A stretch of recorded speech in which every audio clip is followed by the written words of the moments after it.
Let me get this straight. In 2022, the city of Portland, Maine said the social services were strained and the budget was in a dire situation. So now apparently it's gotten so bad they're wanting donations to help clothe and house these migrants. How does that settle with you? I think we should be taking care of Americans first.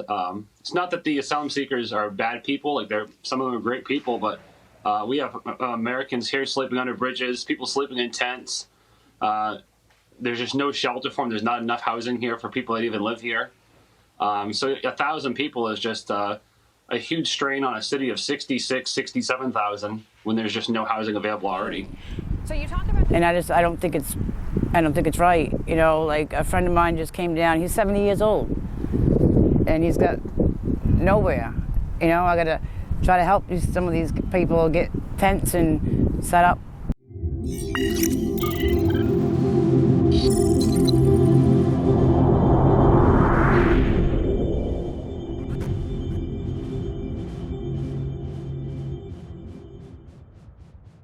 My name is Deb. I'm from Portland, Maine.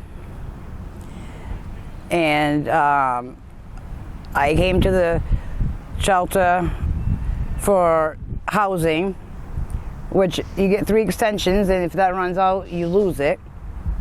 And there's a lot of refugees, a lot of, you know, that come over, and it's like they get first.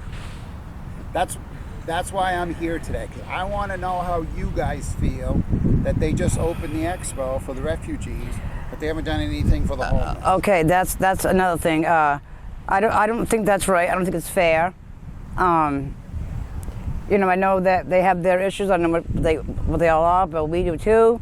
You know, a lot of us are out here because of lack of housing, lack of funding for housing. Because of that reason, don't get me wrong. I'm not, you know, prejudiced at all.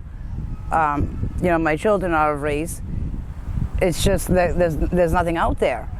I think it's sad that you have to go through the shelter to get the whatever, you know, the Shalom and Shelter Plus care.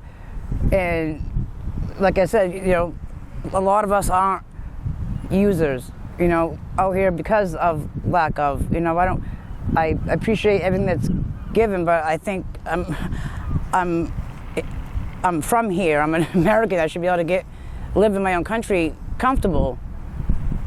Yeah. You know, rather than having to go to the city or GA and you have to argue there too, as you watch them getting handed things, and you know, it's like we're losing as they're gaining. And I don't think it's right. You know, like a friend of mine just came down. He's 70 years old, and he's got nowhere. You know, I got to try to help some of these people get tents and set up. So, how long have you been homeless?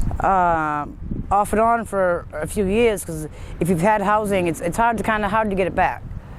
Did you lose your housing because your kids grew up? Basically, yeah. But you can always downsize. I had some personal things go on, so I kind of walked away from it, and kind of my children a little, because they are good kids, and like I don't even let them come around here. How many children do you have? I have 3. Oh wow. Well, yeah, 3 wonderful boys. You know, they're good boys. They graduate, and you know, they work, and they're really good boys. I've done a really good job considering where I raised them.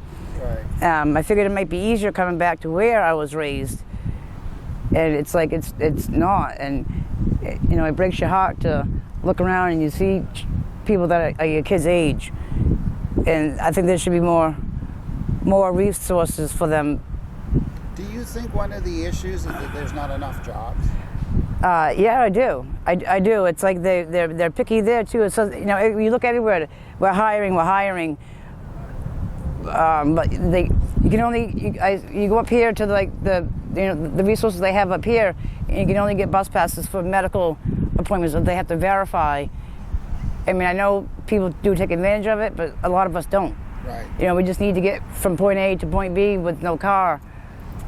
They do help you out with like gas vouchers and like they put people up in the hotels and stuff like that. But that all ends, and then it's like, unless you're a refugee, they just don't. It's like we don't care. The fund, you know. So, what do you think is like so much different with the refugees that they get treated differently? You want me to be honest with how I feel? Yeah. I feel a lot of them will use the race card.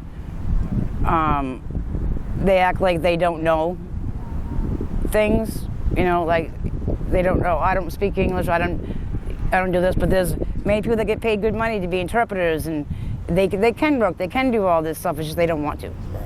You know what I mean? Because you know you get into these different countries and they think, oh, America, you know, land of opportunity.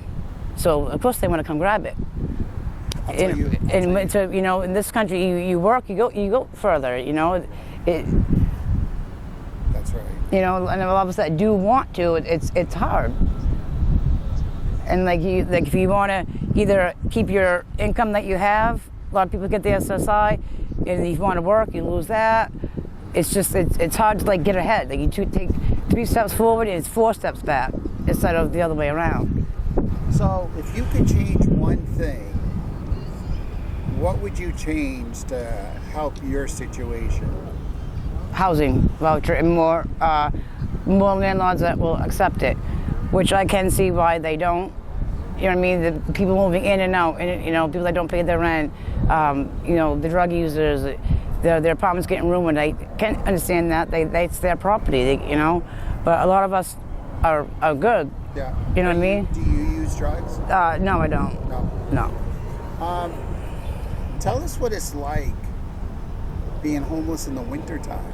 Oh, it's freezing, and most they do like they'll give you tents. They want to do more, but they can't with their limited funding and what they're able to do. They'll give us heaters and propane and sleeping bags, but other than that, I've been out here in the snow blizzards, and you just stay in your tent. I mean, I'm grateful for everything that I get, but I'd rather be out here than in the shelter, because you know you're told when to get up and when to eat. You know what I mean? You're told when you got to be in. You know, as a grown adult, I personally don't. I mean, it's good to have it, but I prefer a little bit of more freedom to do what I want to do. Yeah, come and go as I please. They'll say you have to be in, you have to go to bed, or you have to turn the lights out. And that's another thing, you know, being out here, the sun goes down. If you have money for the lamp things, you're in the dark, and that's why it's nice to have a buddy with you. Is there a lot of violence around? No, basically the people are good. They stick together. Yeah. You know what I mean? You gotta be humble. You gotta stick together. Yeah. But you know, people are they're here. They're good, and some are young and they learn. You know, we all got to stick together and become like it's like a family type thing. Yeah. I mean, they have their quarrels, but they always make up. We're friends, you know. Right. Friends, and some are family. You know, I have family out here. You do? Yeah. Wow. I do, and that breaks my heart too. But you know, I am no better. You know, I don't judge anybody. Yeah. If Governor Mills was standing here right now, what would you say to her? Open up, loosen up, and just think of her people. You know, put us first.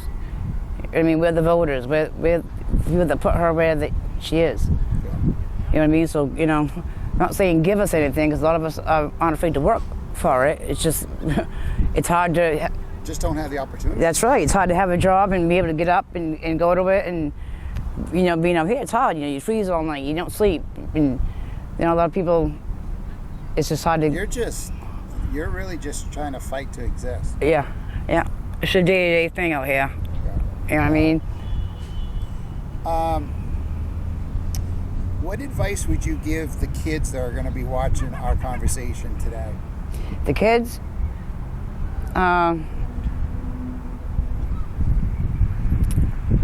Do you have any advice for them? Advice?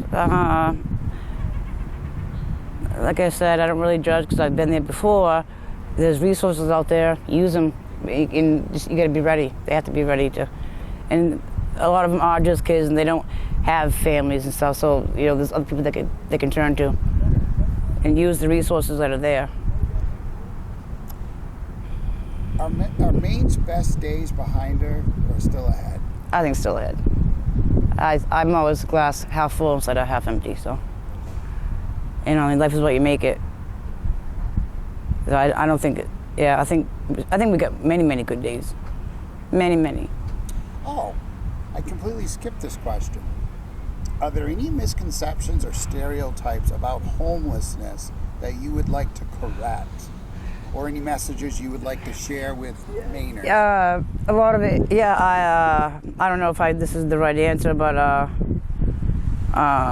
don't judge us all. We're not all the same. You know, we might all not look up to par, but don't judge us. You know, you don't judge a book by its cover. That's right. Yeah. You know, we're all good people, and we're all, and they could be there. That's right. You know, We all have stories and why we all have stories, and it's not like they couldn't be there tomorrow. That's right. That's right. Now, there's been people that have been, you know, millionaires and lose everything. You know what I mean? Or the ones that are users and stuff, they just don't put them down because that could so be them tomorrow. That's right. Yeah, sure. Wow. Thank you very kindly. You're very welcome. I will. I'm actually glad I got to say that. It's been a long time coming out.